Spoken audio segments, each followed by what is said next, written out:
இந்த செய்தியில் கடவுளுடைய மீட்பின் வழியை நாம் பார்க்க போகிறோம். முதல் மனிதன் தோற்றுப் போன பின்பு அவனும் அவன் மனைவியும் நிர்வாணமாக அம்மணமாக இருப்பதை உணர்ந்தார்கள். எனவே அவர்கள் மரத்தின் இலைகளினால் தங்கள் அம்மணத்தை மூடுவதற்கு முயற்சி செய்தார்கள். இதை கண்ட கடவுள் அவர்களுக்காக ஒரு மிருகத்தை அடித்தார்.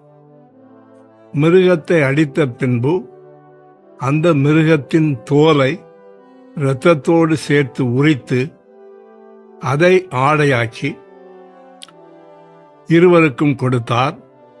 மனிதனும் அவனுடைய மனைவியும் இரத்தம் தோய்ந்த ஆடைகளை உடுத்தினார்கள்.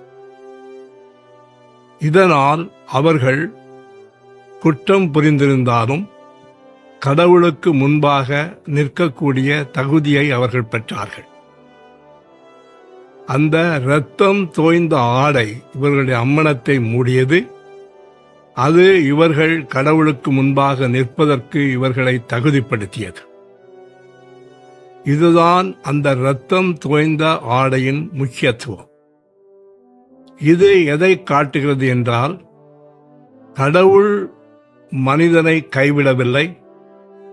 கடவுள் மனிதனை மீட்பதற்கு ஒரு வழியை ஆயத்தம் பண்ணியிருக்கிறார் என்பதை காட்டுகிறது.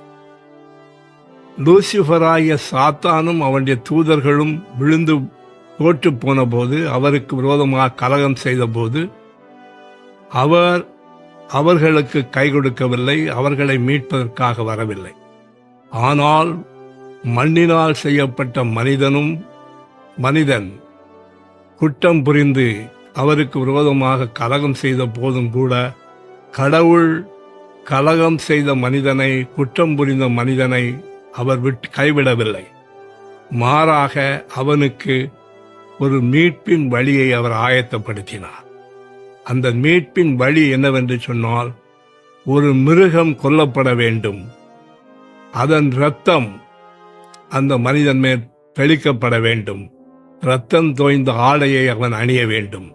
அப்பொழுது அவன் மீட்கப்படுவான், கடவுளுக்கு முன்பாக நிற்கக்கூடிய தகுதியை பெறுவான். இதுதான் கடவுள் மனிதனுக்காக ஆயத்தம் பண்ணின மீட்பின் வழியாக இருக்கிறது. மிருகத்தின் இரத்தம். ஆண்டவர் இயேசுதாமே நம்மை ஆசீர்வதிப்பாராக. ஆமேன்.